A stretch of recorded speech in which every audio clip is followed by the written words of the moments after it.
My name's Martin Marshall. I'm a GP in East London. I'm a researcher at UCL. I'm currently Vice Chair for External Affairs of the College, and I'm going to be taking over from Helen in about a month's time.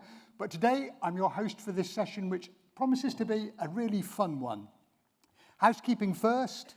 In the event of a fire, please leave your belongings and depart via the marked exits, where the venue staff will guide you to the meeting points. Remember not to use lifts, and no, we're not expecting any rehearsal. Okay, it's Liverpool. It's day 2 of conference, and it's question time.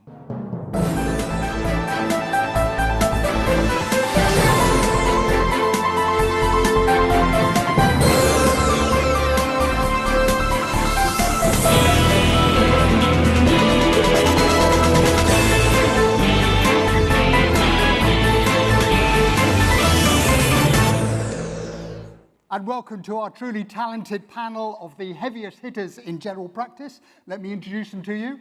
On your left, we have someone you might recognise, Helen Stokes-Lampard, Chair of the College, GP in Lichfield and an academic in Birmingham.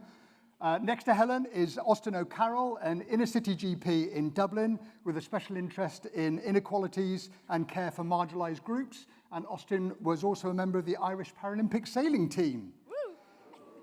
There you go, Austin. You got credit already, well done. Next to Austin is Rosie Bennyworth. Rosie is Chief Inspector for Primary Medical Services and Integrated Care at the Care Quality Commission. She was previously Deputy Chair of NICE and used to be a GP in Somerset.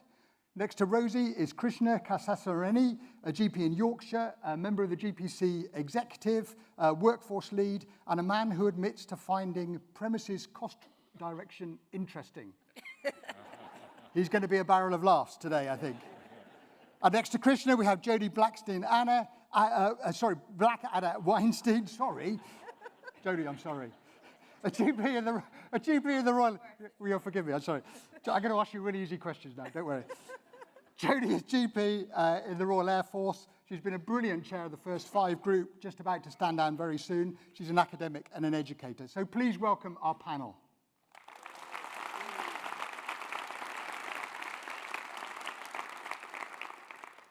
You all know how question time works. We've had a couple of previously submitted questions, which we'll take first. We'll then open up to the audience. Any questions of any sort are allowed. All I'll ask you to do is to move to one of the microphones. Please don't get up and go to the microphone until I ask you to do so, because we'll get the first 2 planned questions off initially. We'll then open up for questions. I might not ask all the questions of all the panelists. And I will encourage them to be as brief as possible, and I'll try to manage what will undoubtedly be a lively debate. I encourage all of you to get involved using Twitter. We're using the conference hashtag, so if you've got any comments or questions or suggestions or reflections, whatever you like, please do so, and I'll try to read out some of the more interesting ones. In fact, we've had 2 tweets already. We've got one from a GP in Netherwallop in Hampshire, who is taking odds about how long it takes to mention the B word. I'm not sure whether that's Brexit or Brunei or whatever it might be. And we've also had one from Krishna who says, no, premises cost reduction really is interesting. So thank you, Krishna. So let's get going. We've got our first question, and our first question is from a Roger Neighbour. I don't know whether it's the Roger Neighbour. Where's Roger? Roger, on microphone 1, please ask away. Thank you, Mr. Soon-to-be Chairman. I'm Roger Neighbour, and I'm a dinosaur. The college motto is caring supported by science, and there's huge progress being made on the science part. But many of the coal-faced GPs that I get to talk to, particularly those in mid and late career, tell me that it's the caring part in the form of the doctor-patient relationship that frankly keeps them in the job and is appreciated by patients, but they feel is under threat at the moment. What more do you think can be done to preserve, encourage and strengthen this aspect of general practice? Thank you, Roger. Austin. I totally agree with you. Since I started, I think the caring aspect of general practice has been devastated. I remember, I think things that, and it's assaulted by several things. First thing, computers. It definitely affects the relationship when you're in the consultation. I watch trainees all the time, and they spend so much time looking at computers and not at the patient. Second of all, the amount of stuff we have to write on computers. Yes, it's good medical care, but to do that, you can't concentrate on the patient. Also, the amount of regulations, the other things we have to do, the paperwork, they all are assaults on the relationship. We can't presume that they won't affect the relationship. And in Ireland, for example, house calls are almost a thing of the past now. And it isn't that GPs are sitting around at their lunchtimes, it's they're so caught up with doing preventative care, doing paperwork, that they don't visit people in their homes. So I think it is around time that we need to look at preserved time for the relationship. And in my belief, it is every time something new is introduced, look, what's the impact going to be on the relationship? How can we reduce the amount of unnecessary forms, unnecessary paperwork? And how do we look at note-taking to make sure that we actually have time to actually talk to patients, interact with them, and look at them? Austin, you work in a different healthcare system, not in the NHS in the UK. Does it feel any different in Ireland? Do you have more time? Do you feel that the relationship you're able to build is stronger as a consequence of not being exposed to some of the stuff that we're exposed to across the UK? You know, my sense, we're exposed to very similar stuff. I think that the exact same issues that we have over in Ireland as you have over here. I suspect it's actually worse over here from what I hear, because my sister's a GP over here, and she talks about the stresses of trying to deal with patients while at the same time manage all these regulations, etc. So, but I think it's the same issues, but just worse over here. Yeah, okay. Helen, is general practice becoming increasingly transactional? I think there's a risk of that, and what I do know, what I've observed over the years, is that when people are stressed, it's the compassion that goes first from the consultation. You know, we hang on to the science. We're trained first to be scientists, and then we overlay our scientific knowledge with compassion, and that's what makes brilliant general practice. But when you're stressed and when you're tired, you know that actually, the simple example is, if you've got a stinking cold, do you finish your consultations on time? And when you're relaxed and in a good mood, your consultations take longer because you do more patient-centeredness. And, you know, I'm sorry, that's not an evidence-based comment, that's my own observation. That's my compassion, not my science. But actually, there's something that's really troubled me, and one of the things that I'm really proud about. So I brought a copy of Fit for the Future on with me, because I thought at some point it might come in useful. I didn't expect it to be the first question. But one of the things that came out really strongly, we got over 3,000 responses to our call for evidence and comments on a new vision for the future of general practice, was this came through loud and clear, Roger, that actually people, this is what makes them tick. This is what feels like good, great general practice. And we know from our patients the feedback we get. So one of the calls, and one of the many calls in here, is to make the 15-minute consultation the minimum standard starting point for face-to-face interactions. There's some transactional stuff that we can do that's quicker. Actually, if it's that quick and easy, we probably shouldn't be doing it ourselves anymore. Or not much of it, because there are so many others that can help us out. In a resource-poor environment, and I mean huge shortage of GPs there, we should be using our skills on the complex, those who really need us. But we then need continuity of care and longer with our patients to do it. I'll stop. But thank you. Jodie, what are you hearing from early career GPs about their ability to practice what they've been taught to practice? I think we need to consider this from even earlier than the early career GPs. We've been doing a lot of work with medical students, and medical students are drawn to general practice for this compassion. Yes, the science is important, but the more we speak to the students, they want to be in a community, they want to be providing this care of sort of old-fashioned GP. And I really worry that actually if we don't morph what we're doing at the moment and move more to a more balanced way of consulting, that actually we're going to have a whole new generation of GPs that are really excited by it, but then actually they come into the job and realise this isn't what I thought it was going to be. So I think we have to look even earlier than our early career GPs and say we need to rebalance this shift.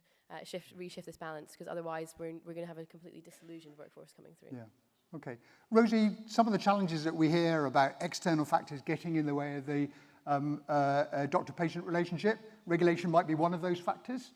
What do you do from a CQC perspective? Well, certainly looking at caring within a practice is something that we do as we go in and inspect a practice. We think it's fundamental that actually patients receive caring from their professionals who are looking after them, that compassionate care that really drives their patient experience and drives the quality of care that they get. And I think we have a key role as regulators to look at how we can stimulate the improvement within practices to develop that caring, compassionate improvement culture that will actually deliver better outcomes for patients. And when I would talk about caring, I wouldn't necessarily just talk about it in terms of the doctor-patient relationship.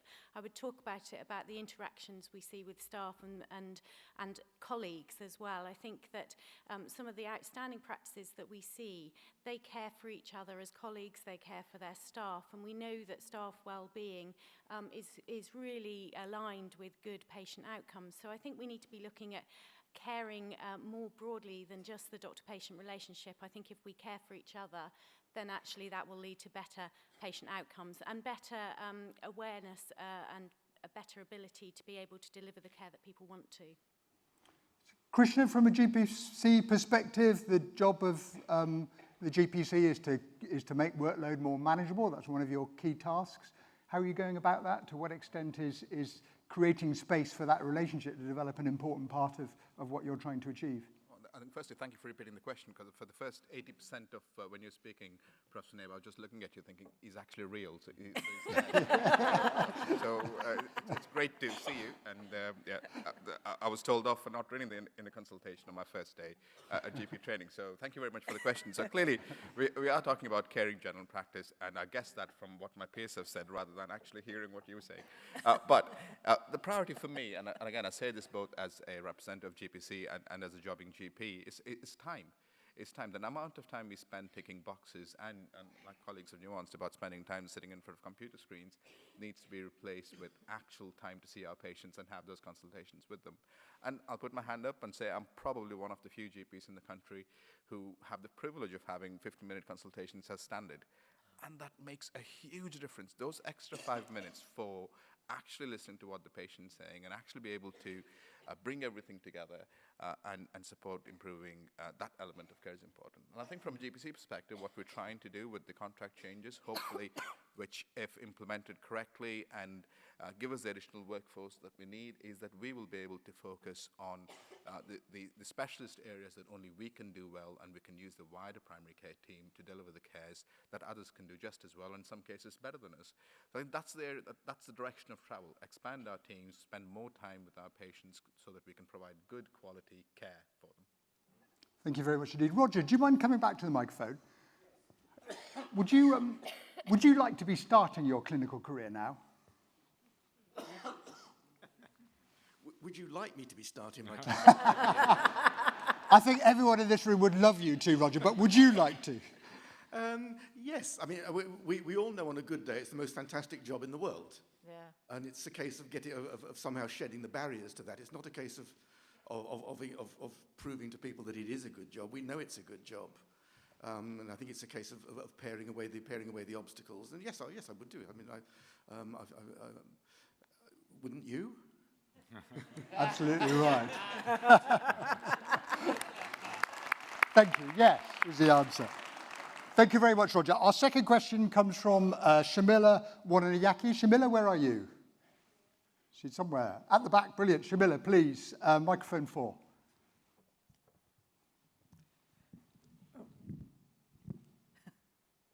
Good morning. I'm a salaried GP from Oxford. My question is, with all the focus on PCNs and supporting new staff in practices, potentially detracting from time spent with new and mid-careers GPs, how are you going to ensure something is being done to specifically help develop careers, give time and support the learning needs of GPs within the practice setting? And this is the emphasis on this is within the practice. Thank you, Shamila. So before I ask the panel, anybody who's got new questions that they want to ask, please start making your way to the microphones. Helen, Shamila's question. Yeah, it's a really insightful question. I guess the challenge, Shamila, is that all practices are not created equal. So there are some practices that are absolutely amazing at this, and there are some that are not. And some of the difficulties, I mean, certainly one of the joys of my job has been getting out and seeing loads of different practices. And you can have a practice of just 2 doctors where they do amazing support, and you can have a practice of 2 doctors where there is no support at all. And it's so much relationship-based. And I guess for me, one of the advantages of working in larger groups is that you can spread hackneyed word resilience, but you can use the different skill sets within a larger group to compensate for when others aren't as good at it. So, not every GP will be a brilliant mentor. Not every GP will be a great supporter of others. Some people are very insular, whereas most of us try to be more collaborative by default. So, I mean, there's what's going through my mind in true GP fashion is, so what's behind the question? Which implies to me that you have seen difficult or bad practice. I mean, good practices already really try and look out for each other and value each other. And for me, one of the gold standard tests for practice I want to be involved in is a practice where the doctors get together at some point every day and don't just talk about work, although that might be the excuse we use for getting together, maybe to sort out the visits or talk about the difficult cases. But it's also to do a quick check and to look in one another's eyes and check we're all okay and that we're feeling all right. And we know that somebody's dad is dying. We know that so-and-so's going through a difficult time with one of their kids, and just checking in. And I think there is something here, if practices aren't doing that, that's worrying. So in terms of what the college can do, obviously we try and do tons of stuff to offer a network, a support system via the faculties to reach out to people and to make people part of something. So if their practice isn't delivering it to them, they've got another organisation, another tribe to belong to, I guess. I'll stop there because I could go on and on, but I'm saddened by the question, but I'm not surprised by it. Jodie, is the college doing enough, and are we obsessed with primary care networks and forgetting about the importance of the fundamental delivery unit of general practice? I think the interesting thing with newly qualified doctors is that, newly qualified GPs, is that there's this fallacy that we don't want to go into partnership, and it's a fallacy. We have done a First Five survey, which is going to be released in the coming months, and First Fives do want to be partners. They do want to have a stake in their practices, but they don't want to inherit a practice contract that was written 25 years ago. And so the PCNs and everything evolving is an opportunity for a lot of us, but we need more experienced general practitioners to actually be willing to take what's sometimes seen as a risk and take someone from the sort of younger generation of GPs coming through with new ideas to be part of delivering and getting these PCNs up and running. Otherwise, we're going to have the same problem in 10, 15 years' time, that the PCNs will be a thing, but it's not had the input from the incoming GPs to actually build it into something we want to be part of. So my plea would be to anyone who is recruiting for PCN directors, things like that, take a risk, take someone on who's a little bit younger, who's rather not younger, rather is new to general practice, and revel in mentoring them. Don't just pick people from the CCG or wherever that you've come from before. Take the opportunity to inspire and encourage a GP that is newly qualified. Brilliant. And our understanding is a significant proportion of the new clinical directors in primary care networks are earlier career GPs, which is really exciting. The biggest risk, of course, is, as Jodie says, they're not provided with support, and then they fail as a consequence of that. Can I just check, how many people in this audience are partners, GP partners? Yeah. Okay, so quite a high portion, not that many. Nationally, it's just under 50%, about 30% are salaried, about 20% are sessional GPs. Austin, you run a GP training scheme in Dublin? In Ireland, it's, first of all, the query about the effect of the networks on GPs. We have had networks for quite a long time, primary care networks. They're loose networks where we're basically we've joined these primary care team networks to discuss patients and patient care. And it does have an effect because you have to go to more meetings and meetings. And in fact, I would say only around a quarter of them are operational in Ireland, if even that. And the big problem is people aren't attending the meetings, because you go along to this network and they're discussing your patients, but then they're discussing several other people's patients. So it feels like you're wasting time. And so I do think it adds to the pressure of time. I'm a fan of the concept. I think we need to have more more inventive ways of, for example, huddle meetings, quick ways of communication with other people on the team that doesn't demand you all sitting around a table. So it will take the focus off other people in the practice for the partners, because they're caught up in this other network. In terms of establishing GPs, in Ireland we have a network of establishing GPs, which has been a fantastic thing. They basically meet and discuss career advancement, and it's been fantastic for the network, not great for us who are established, because I think they do assertiveness training, and on occasions possibly aggression training. So when they come in to discuss their terms and conditions, that network has definitely caused suffering for us more established GPs. I think the idea of actually, rather than expecting the others to help you, the more senior partners, I think unite at your level, get the people who are establishing to meet together, because you'll reinforce and support each other. Thank you. Rosie? So I agree. I'm a fan of primary care networks and the concept of primary care networks and the opportunities that they will bring. However, I do have concerns that primary care networks will, or potentially could be, a distraction from actually the core work within practices and the fundamental basics that we need in good general practice. And what we see in general practices that we visit is that actually leadership is vitally important. And if you don't have good leadership and good clinical leadership in particularly, then actually often quality of care is not as good. And we heard a lot about leadership yesterday. And I think that we need to be supporting our younger GPs, supporting our younger clinicians actually across the board, helping them develop those leadership skills. We know that actually the future is probably going to be much more leadership of multidisciplinary teams, different ways of working, and those skills some people have them naturally, but some people actually need a lot of support to develop them, and we need to be looking at that. And we also know that actually the outstanding practices that we visit actually have a really good talent management program. So they identify what talents people have, what skills they have, and they develop them, and they look at how they continually develop them. So I think it's really important that we don't forget that within practices. Thank Can I you. just say one thing about leadership? Please, yeah. There? I completely agree leadership is really important. I think we need to be very careful that leadership, especially in our younger generation, is seen as a way of facilitating better clinical care and being part of clinical care, not an exit strategy so you don't provide clinical care. And I completely agree with that. Leadership is not going off and doing management roles, or not going. That's part of one aspect of leadership. But leadership is actually how do you make change that improves the care that you give to people. And leaders can be your receptionists, they can be your nurses, they can be your GPs, they can be anyone in the practice that can literally develop and improve the care that is given to people. So I completely agree. Okay, thank you. Shamila, does that answer your question? Is there more the college could do? So, I work in an amazingly supportive practice that does a lot of what everybody here was talking about, the huddles of supporting each other. I guess we're always told to give individualised patient care. I'm talking about individualised GP care. That's time specific to a GP to help develop their career, discuss what they want to do with their lives, and build that into the job that they're doing within their practice. And at the moment, I think that doesn't necessarily happen. Thank you. We've had a tweet from Heather Ryan. Heather, where are you? In the audience somewhere. Heather says, I went straight into partnership when I got my CCT in 2017. There are definite advantages and disadvantages. It hasn't all been plain sailing, but I'm glad I did it. And I'd recommend partnership to other early career GPs. Thank you, Heather. Okay, a new question. Microphone 2. Hi, Dr. Sain Gandhi, GP Nottingham, a national rep to the council. The NHS is often lauded as one of the most cost-effective healthcare systems in the world.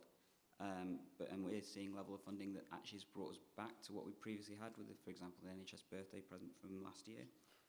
It's often lauded as free at point of use. However, we do pay for certain things, obviously in England, like prescriptions, and increasingly more services like podiatry and social care, obviously. Allowing for the imminent B word that you mentioned. Sorry, which B word? No, that's fine. That's fine. Okay, no, that's fine. When will we see? When will that mean that? Sorry. When will we see? Lost it. When will the RCGP and the GPC call for what needs to happen, which is a public debate about how the NHS is actually funded, whether that remains free at the point of use?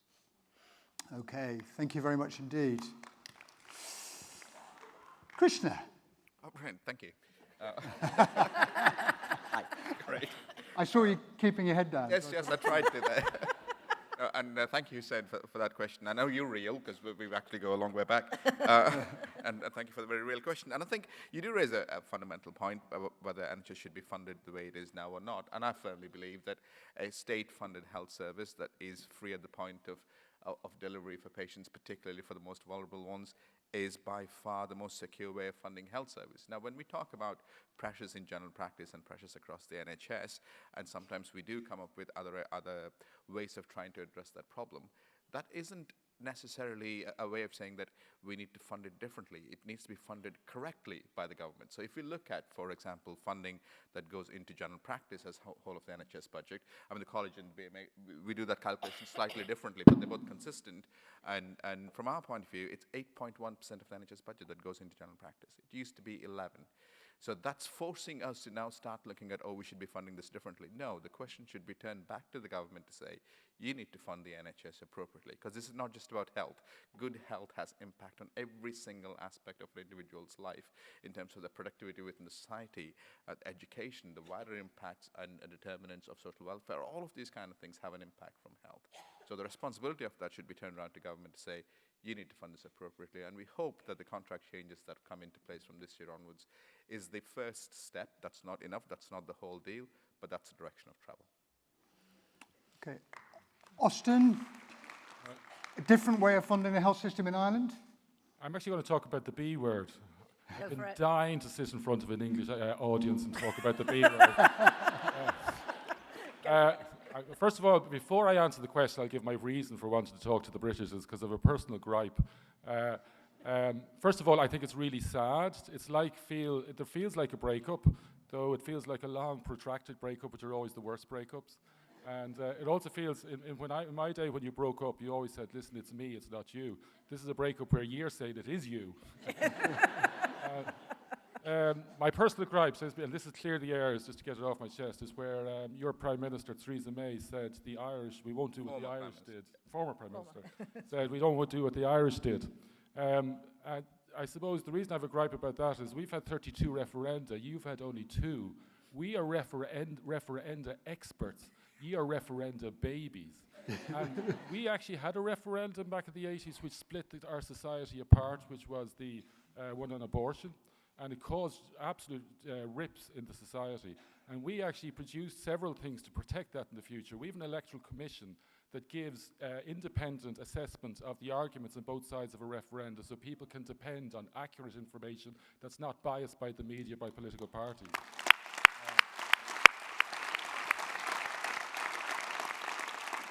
And the second thing is we actually have a citizens' assembly that helps develop the actual wording so that it reflects the citizens and not the politicians' view of what the wording should be. And thirdly, we do second referenda in Ireland, so we do. We go back. My gripe is over now, but I think ye need to be really careful because I think Brexit represents a swing to the right and a swing towards the American system. And Navarro talks about the way that the English and American system are liberal economies. And the problem about from a health perspective is they talk about Boston from Berlin and Berlin. In Ireland, we often think, which would you prefer, Boston and Berlin? And it was playing on two things, the Irish love of America and the sort of post-Second World War issue about the Germans. I think it was, we're doing stereotypes. Whereas I always thought, I want Berlin. They have the best health system. They have the best health statistics. And if you're swinging towards America, I think you're swinging towards more privatization. I think you're swinging towards less investment in health. Not less investment in health, but I think the danger is you're swinging towards that American system, which is the highest health costs in the world and the worst health statistics. Yeah. So I think you need to defend the NHS.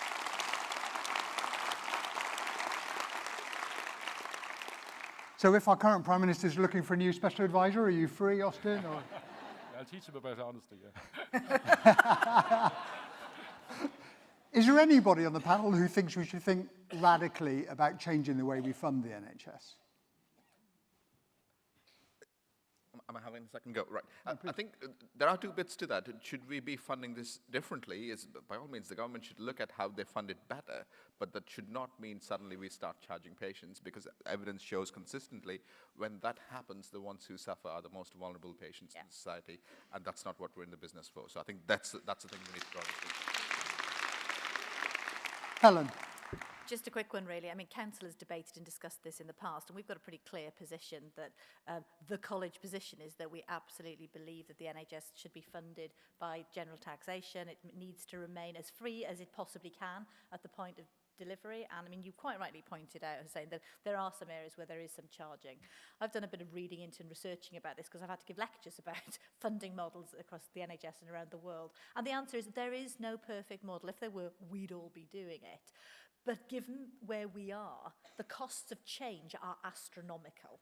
And what we've got is undoubtedly one of the best, most equitable systems anyway. So my argument would be very strongly that we work with what we've got. Of course, we have to do things in a cost-effective way, and I'm so grateful that we have NICE, the National Institute of Clinical Excellence in this country, to help guide us in terms of making evidence-based decisions about what we fund and what we don't fund. We have to have more honest conversations with the public. That yes, we do have rationing. Of course we do have rationing. I mean, for years we weren't allowed to talk about that, but we do have rationing. We ration things that, this is the difference between need and want, okay, which I kind of alluded to yesterday. So we need to be realistic about it. If we're going to fund by general taxation, we have to do it responsibly. We are all servants of the system that funds us to deliver care, and I think we need to remember that. When the NHS was funded, the amazing pamphlet that was sent to every household, and some of you may have seen it last year, but you can find it online, it talks about this new healthcare system will relieve you of your money worries at times of difficulty. And it's for everybody, it's absolutely everybody. But we are all paying for it, and it's paid for by taxation. And it made it really clear, the nation is giving you something amazing, but you are paying for it. And of course, the GP is at the heart of it, and you have to register with a general practitioner to be able to access it. I'll stop there. Rosie, very quickly. I think I'm not going to comment about whether we should have more funding or less funding, but actually I think we should be using our funding differently across the system. I think our recent State of Care report showed by the CQC that was laid before Parliament last week that actually so many people are ending up in crisis because of the lack of early intervention, the lack of joined up care across our systems. And we know that crisis care costs more, and actually I think we need to be thinking, how do we really shift that money? And I think we've been talking about it for a long time, but actually shift it towards early intervention, prevention, working together in the community, and really joining up care so that actually we avoid all of those crisis situations happening. Thank you. Speaker, do you think we need to radically rethink the way we fund the NHS? I think we have to have the discussion with the public, and I think that, apologies, that may not have come across in my question. It was more specifically to find out how can we have that discussion with the public about how the NHS is funded, because I think the expectations and the actual delivery are completely different at this point in time, and we've not had that discussion with the public. We seem afraid to ask the public this question because of what we may get, and I think we need to. Okay, thank you very much indeed. Great question. Microphone 1. Hello, it's John O'Kelly. I'm a general practitioner in Derry in Northern Ireland, which is right on the border. And I talked about Brexit last year, so I'll move on a little bit. To what extent does the panel feel that the breakdown in normal political discourse at Westminster and beyond had an effect on the delivery of healthcare to our patients? I'm thinking about the fact that there's difficulty getting medicines, common medicines for some of our patients. In addition, I'd be interested with Austin's views if he's been talking to his colleagues along the border areas and how they view the effect of Brexit on their patients, as it is potentially quite significant to my practice. Thank you very much indeed. Helen. That's a brilliant question, John. Thank you. I think I alluded to some of this yesterday in my speech. I mean, I'm disgusted by the way that this country is so divided. I mean, I got to meet an awful lot of politicians during the last 3 years, and most of them on a one-to-one basis are really remarkable people, caring, hard-working, dedicated individuals who genuinely want to improve society. But put them together and look what we get. Enough said. What's so frustrating is that we can't get any legislation passed. I mean, everything that's important to us in terms of moving the NHS forward in England, but also improving public health and wider across the 4 nations of the UK, is mired and delayed by all the political time being taken up by the B word. So I'm frustrated. I mean, yesterday we mentioned about GMC and just bringing the registers together, the generalist and specialist register, but that's just one of 1,000 things which are backing up and not moving forward. I talked about collaboration versus competition. We might get one bit of NHS legislation through in a bundle in the near future, and one of that would be to undo some of the Health and Social Care Act limitations of 2012.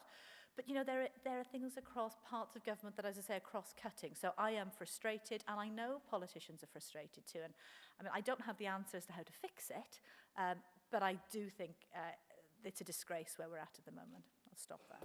our medicine supply, actually currently no proof that it's related to the B word, as it happens. There are all other manner of problems going on there, because we have interrogated and investigated that pretty robustly. I mean, the HRT thing appears to be related to something to do with the adhesive in patches, which has led to a knock-on effect across HRT. But, you know, we're a global economy when it comes to pharmaceuticals now, and so we have knock-on effects. But anyway, sorry. Austin, we're back to Brexit, and I'm asking you again because I'm looking at the Twitter feed. You're basically winning the Twitter competition at the moment. Everybody likes your comments about Brexit. So do come back. Or just about, well, first of all, just specifically about the border, I think my sense of people in the UK don't really understand the effect of a border. For example, I live in Dublin, and I only started going to holidays to Northern Ireland 3 years ago, because I would always go down. Northern Ireland's only 100 kilometres from me.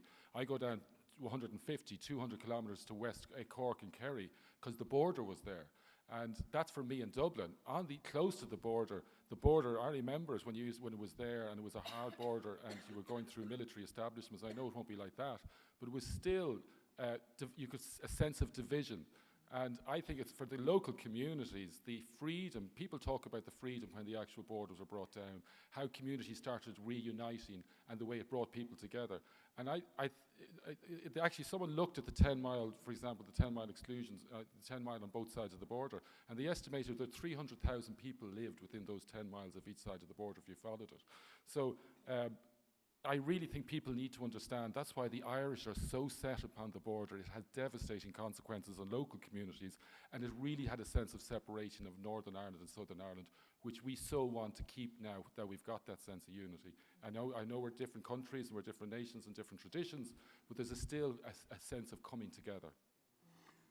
Krishna, professional bodies and politics. Is it a difficult balancing act to know when to intervene and when not to intervene? It depends on the politicians, really, I suppose. I think the reason I say that is sometimes you do wonder. We have a government in England and in the UK that sometimes doesn't seem to value the NHS. And then you look at Northern Ireland and you think, you actually don't have an executive to make the decisions and actually invest in services in Northern Ireland. So I do feel for colleagues in Northern Ireland on top of the challenges that we've had.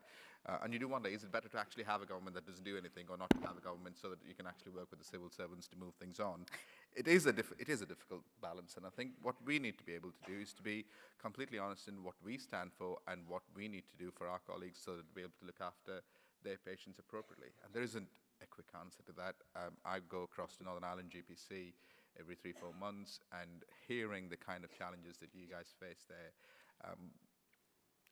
it is actually very, very sad. It's disappointing. And to top it all that off, and for whole of Ireland, and then you lost to All Blacks last weekend, which doesn't help. It just seems to be.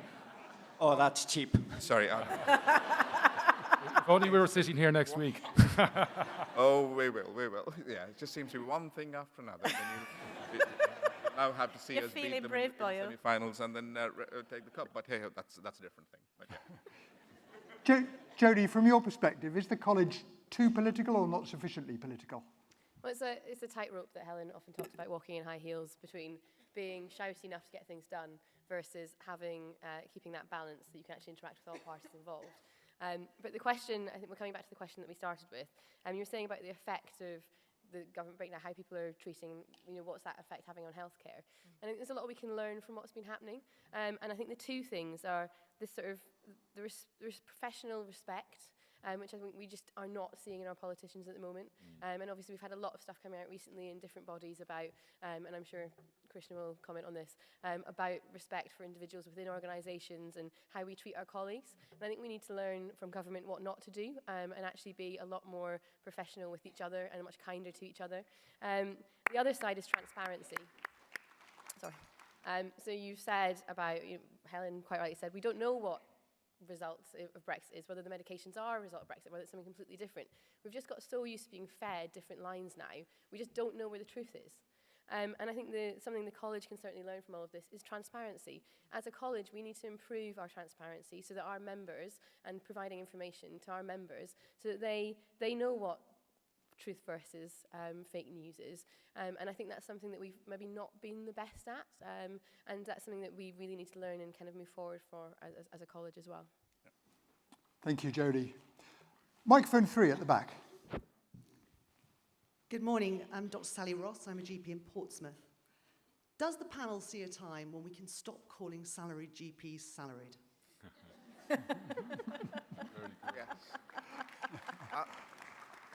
Krishna. Yes, I think we ought to stop it, and we should have stopped it a long time ago with GPs, full stop. I think these are barriers that perhaps we've created for ourselves. It doesn't really matter which contractual arrangement you work in. You choose different career paths, different models at different stages in your career. It doesn't matter. I've been a partner, salaried, locum, and a partner. When most people ask me what I do, I'm a GP. That's it. That's all we need to be saying, and we should all be saying the same thing. These divisions are artificial, doesn't do anything for the profession. Yes, we have different contractual requirements, but that's fine. It's allowed. Helen? Yeah, I mean, you come to my surgery, you're a GP. Doesn't matter what sort of GP you are. You've passed your exams, you're working as an independent consultant in general practice, you're a GP.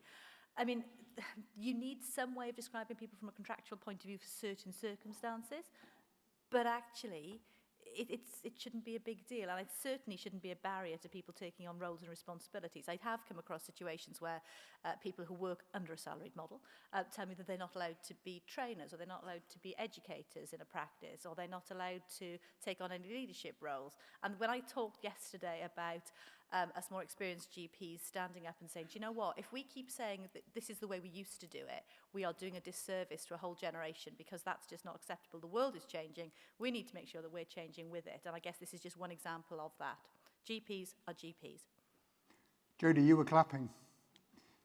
Yeah, it's interesting. When we, for example, the first 5 survey went out, there was a section on saying, are you sessional, salaried, partner? And yes, we need to understand our demographics, but I think we need to change that rhetoric. We're GPs, we're meant to be specialists in communication, but yet the rhetoric we use and the communication we use is often very poor when it comes to that sort of thing. Why are we creating division when we should actually, at this time, be creating a sense of unity? So I think, yeah, it's not a question that's asked enough, and I think we all agree, it seems, that, yeah, it's time to break down that tribalism in the negative sense in that regard. Great. What do we need to do about it? Well, may I ask a supplementary question? Please. Because you all said what I hoped you would say. But the reality is that it is still a pejorative term. I've never heard a surgeon or a respiratory physician describe themselves as salaried. And it is... It is a pejorative term. I'm an appraiser, and I see a lot of salaried GPs who would love to contribute, but because of their contractual status don't. And as we heard from Shamila, she doesn't have any performance management despite being salaried. So my challenge, my supplementary question, if I may, Mr. Chairman, is please will the college start tomorrow to abandon the term?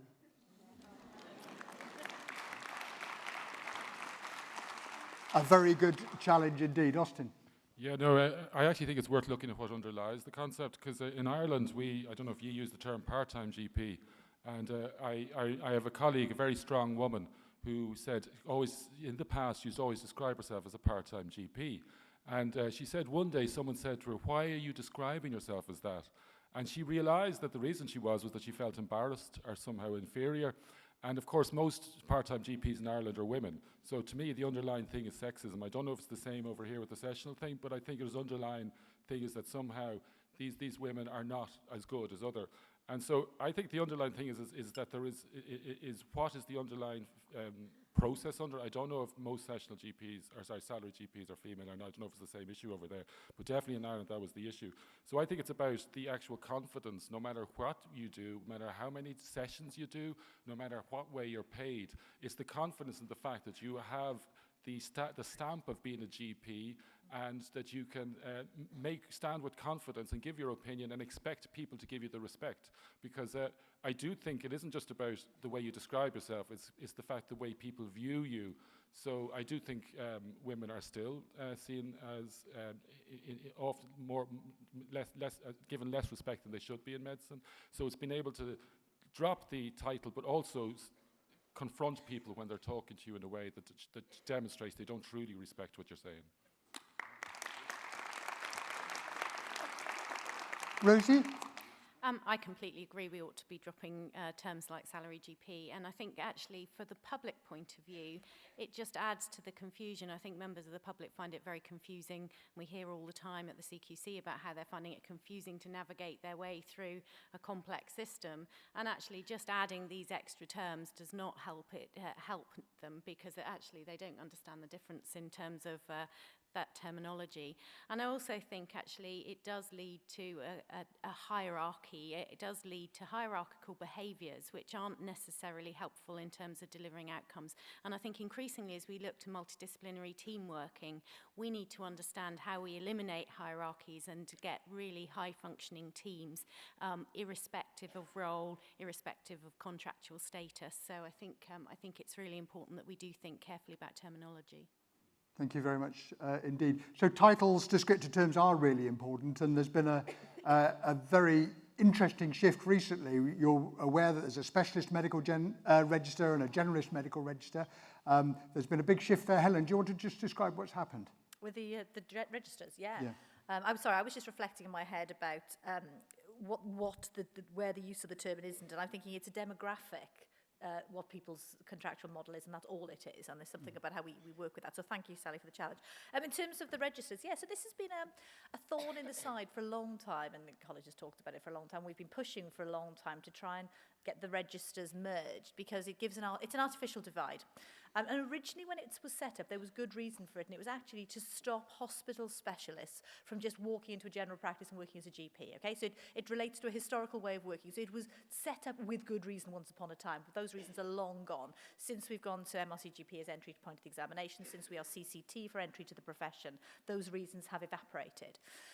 So lots of conversations with lots of bodies. The BMA and we have been really aligned on this all the way, and in turn we've been trying to push at it. And so what we've got is a really clear statement, which you can look at online, which is a letter co-signed by the three organisations saying that GPs are specialists. The challenge is, however, we've got to get this through legislation to merge the registers. And the reality is, the harsh reality is, minimum of 2 years if everybody agreed to put this at the top of the NHS's list of things to do right now. Well, it's not going to get to the top of the list right now. I can see 3 or 4 years before we get the registers truly merged. And we think we should be realistic about that. But everybody now has got it. It's clear. And that letter from the GMC shouldn't be underestimated. I'm so grateful to Claire Marks for just saying, quite recently, she's not been in post that long, and she just said, you know what? Absolutely, we'll sign a letter with you. And we'd had assurances before, but this is that much stronger. Just to add, I know whether or not Brexit happens, but actually I think there are now only 2 countries left in the EU where GPs are not regarded as specialists in law. And that causes trouble for people wanting to work in the EU who are GPs. It's just a crazy situation. We are definitely behind the curve on this one. Does that explain? Yeah, that's really helpful. So I've got a tweet here from Nick Radcliffe, who described himself in brackets as a part-time salary GP, but then... But says, actually, no, he says, I disagree. The salaried versus partner nomenclature is unhelpful. Different pressures from the former, and it's helpful in many contexts to be aware of this. Ditto part-time GP tells the listener more about you as a person. It isn't negative. Interesting. Before we move on to microphone 4, we've also had another question on Twitter. This is from Rani Robson, watching the plenary from the parents' room. Challenge for the panel. What is your 60-second coffee room pitch for why you should be a member of the college? Except I'm not going to give you 60 seconds, I'm going to give you 20 seconds each. And Helen, I know you spent 20 minutes saying that yesterday, beautifully, but you've got 20 seconds now. Away you go. Oh, it's a joyful way to connect with other enthusiasts for the profession. When you're having a bad day, talk to a fellow member of the college, read some of the fun stuff we're doing, and whatever you're interested in, there's another member who is interested in too, and you can connect with them in ways you never knew possible. Just reach out, and we're there for you. Brilliant. Austin. In Ireland, the college has transformed general practice from being a part-time, inferior job to being a professionals with equal standing amongst all our colleagues. And that has been an amazing achievement, and you need to be part of that achievement. Thank you. Rosie. For me, the first is quality improvement. So there's opportunities to learn from each other and improve how you practice and improve what you do and learn new ideas. And the second one's just disappeared, so I'll move on. Krishna, could you give Rosie's second one, please? Sure, yeah. Across quality and improvement as we're going along. I'd have to go with Carlsberg don't make Royal Colleges. If they did, it'd be RCGP, so please join up.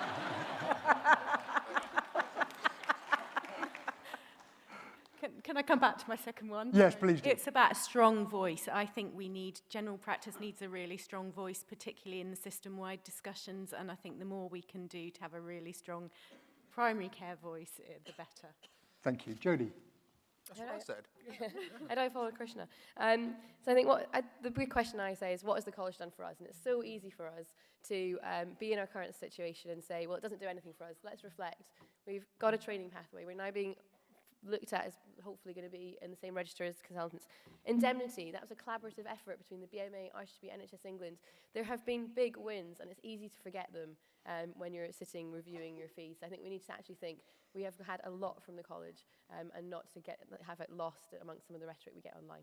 Tremendous. Thank you, Rani. Great throw in question. Brilliant CPD as well, and a quick plug for the new college app. I said 20 seconds. You're still going. Anyway, that's fine.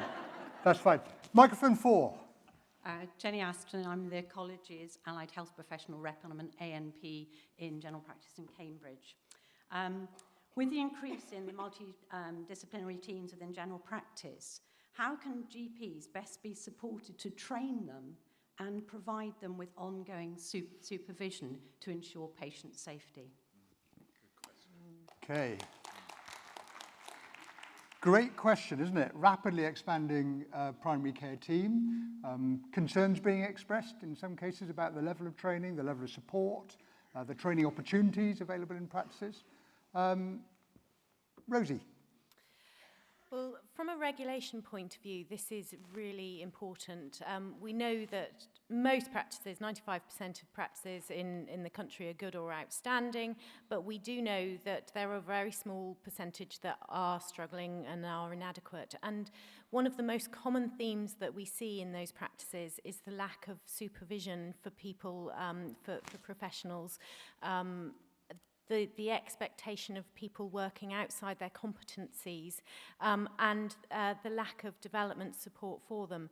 And I think both with practices and also with the developing primary care networks, I think it's going to be fundamental that people really consider how people are supported in these new roles, how their supervision is correct, how they're not just being used to plug the gap, so they're being asked to do things that they're not, that's not in the range of skills that they feel that they've got or their competency areas, and how, particularly with primary care networks, where we're going to get more multidisciplinary teams working across lots of different practices, how people are really clear about how that supervision is going to work. So I think I can't comment on about the training, but I think it is really important question and something that practices and PCNs, as they develop, need to really carefully consider. Thank you. Helen. So 2 elements to the question that I'd like to pose. But Jenny, I just wanted to say thank you to you for the phenomenal work you've done to represent allied healthcare professionals at our college council for many years. You do it beautifully.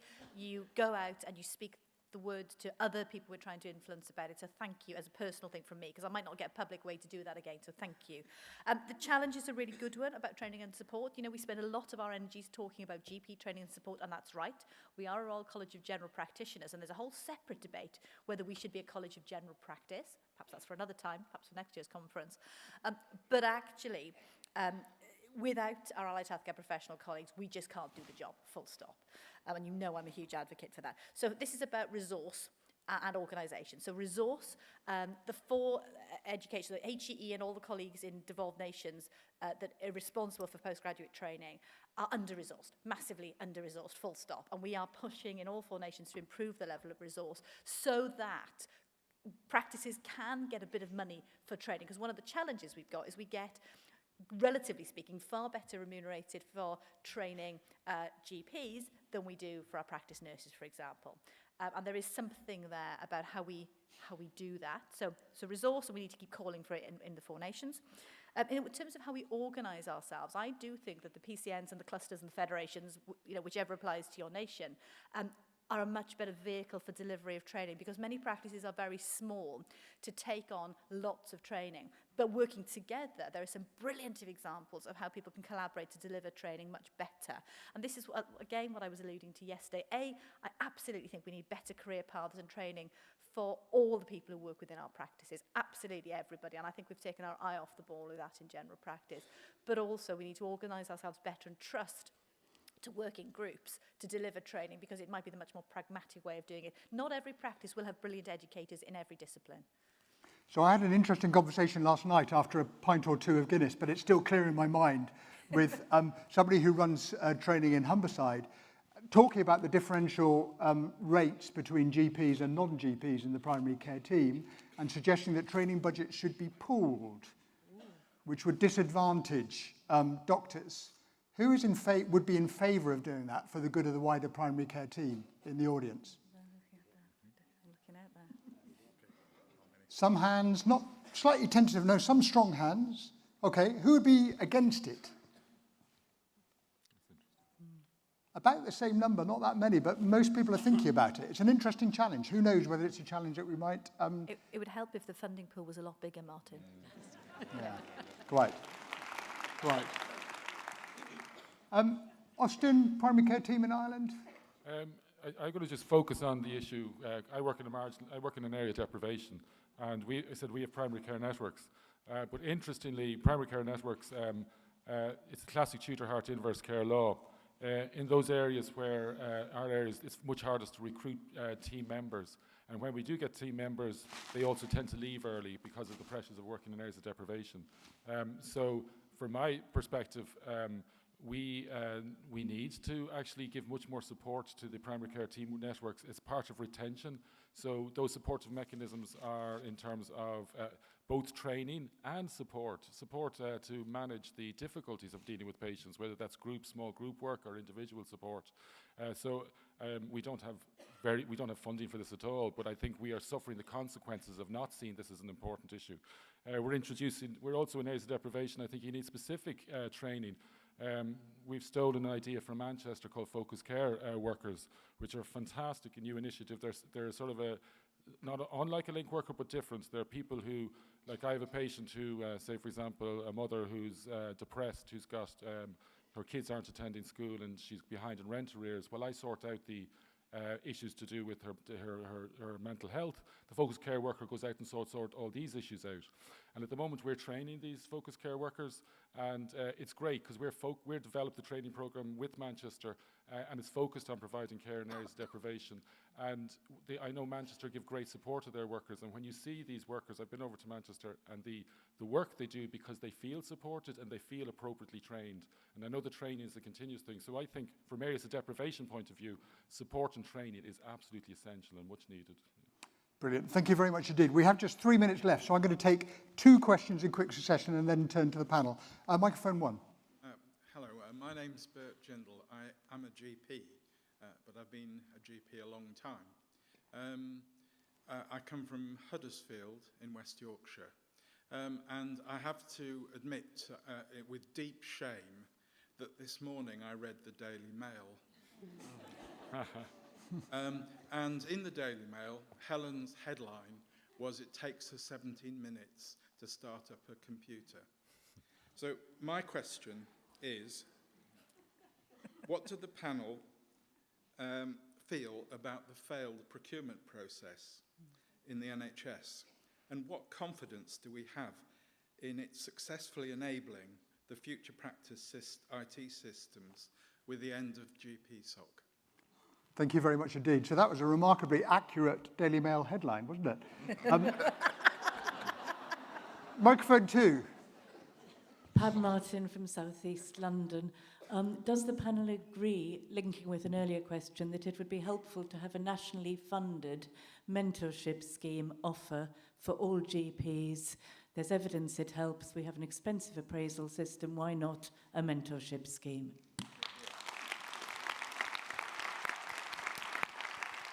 Thank you very much indeed. Jodie, mentorship. I couldn't agree more. It's something that on the First 5 committee we've been pushing for, well actually since before that, on the AIT committee for the last 5 years, to have mentorship. We absolutely need to have some sort of mentorship scheme for our members. It has to happen, and it has to happen soon, because otherwise it is going to be taken up by other people, and it won't necessarily have the quality, or it won't necessarily be designed by GPs for what we need. So absolutely, mentorship is a no-brainer.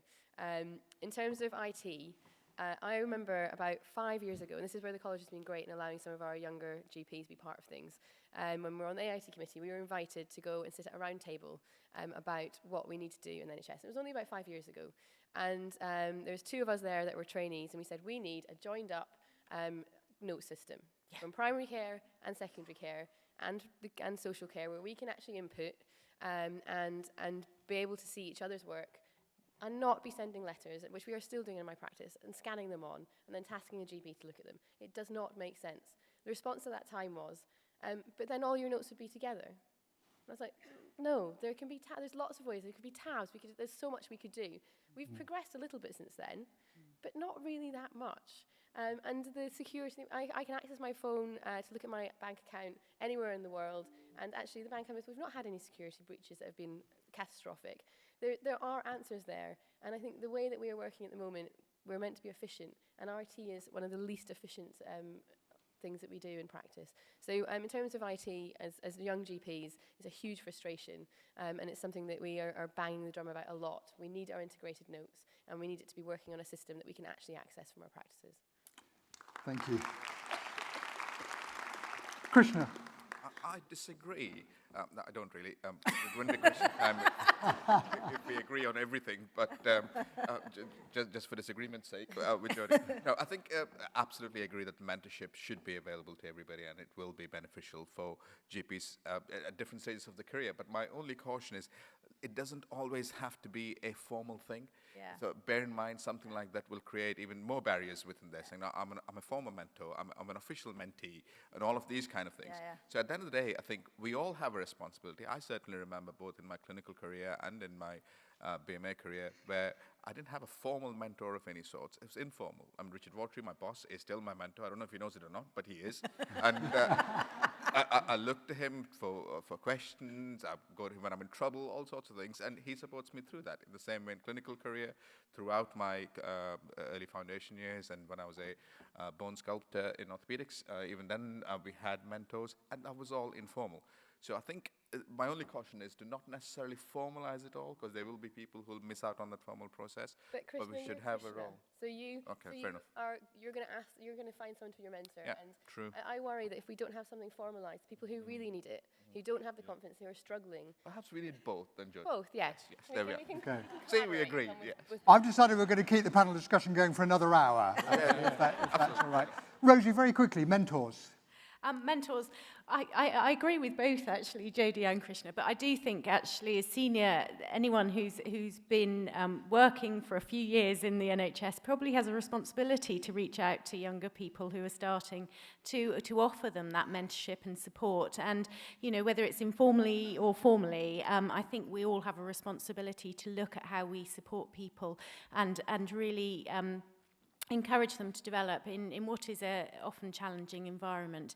And I think that also it doesn't need to be within practices. I think I'd love to see more sharing of ideas and sharing of working across practices. I think primary care networks are one example of that. But actually, with technology now, there's no need for you to be a mentor that you can access geographically. Why don't you kind of link with someone in an area that's similar to yours, maybe a few hundred miles away, and do it by Skype and have those conversations so that you're not, you learn from other people. We really share that great practice.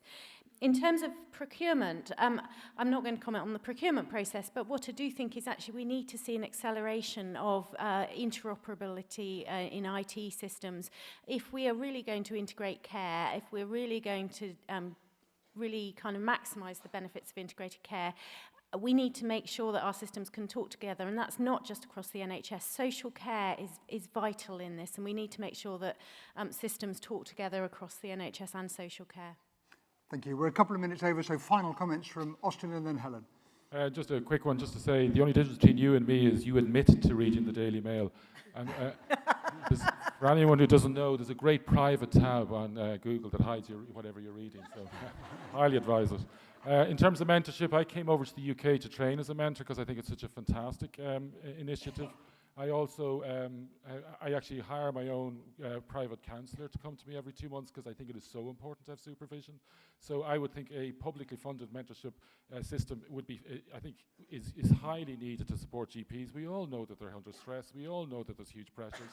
Also in Ireland, I agree, doesn't have to be just mentorship. In Ireland, we have a fantastic continual medical education small group system where almost all GPs are part of a small group. And the small group is about education, but it's also about support. So I do think there is more than one way to develop support systems, but I think a peer mentorship program should be a definite part of a system that needs to be created for us who are overworked. Thank you. Helen. Okay, finally. So quickly, I'll do mentorship and then I'll do tech. I'd like to finish with tech. For the mentorship side of it, I've been a mentor for years and years and years, and I have had mentors myself, and so I hugely value it. And I think there is that challenge, however, you can offer things for people, what you can't do is mandate it. So I guess that agrees with what sort of Krishna and Jodie are saying with this. And many faculties have piloted offering mentoring. I know our own faculty, Midland has done it, but many others have tried it. What's interesting is how few people actually take it up. And one of the things I've observed is many people have asked me over the years to be their mentor. Only a small proportion of them then actually get in touch with me to set up a first formal session. And it's really interesting, the fall off. So sometimes just the knowledge of having somebody in the wings is enough for people. But so it's not a one size fit all. So please let's not do something that is formalized and standardized. So just that. Technology, I'd just like to point out to the kind people on social media, I do actually know where the on-off button is on the computer. just to say that, some hilarious comments and also some great comments on social media for people who have no idea about procurement in the NHS, which is, I think, where the challenge was coming. And just to be clear, the 17 minutes does include uploading the updates, whatever updates it can, because I'm only in practice at the moment 1 day a week. I have all my updates every time I go in, so it does add to it. So the 17 minutes is a bit of that is updates, but I have timed it, just to be clear. Because one of my partners said to me, that doesn't take me 17 minutes, it's more like 13 minutes for me. And I was going to say, that's still pretty rubbish, Anyway, so tech has been a massive thing for my journey the last few years. The college brought out a tech manifesto. Ironically, for something technological, we have got a paper thing. Not many copies were printed, but sometimes you need to wave a bit of paper against, particularly for politicians. So if you want to see what we think and what our members think about technology, All Systems GP is out there. And the first thing, I don't know if the camera will get this, it starts with, let's get the basics right. And there's so much that we could do better. Come on, let's just upgrade the basics so that we can actually start on time, run on time, and not crash. Brilliant. So, read it, it's there. Thank you. What a great point to finish on. Thank you very much indeed. So, final thought. Final thought on Twitter from James Waldron. I'm really enjoying this panel discussion. Fascinating hearing it. It would be great to have this sort of thing regularly throughout the year. Ooh. There's a thought. So I'd like to thank the panel who I think have been truly brilliant. I'd like to thank the people who've asked questions. You've been brilliant too. And the audience, thank you for participating. It's coffee time.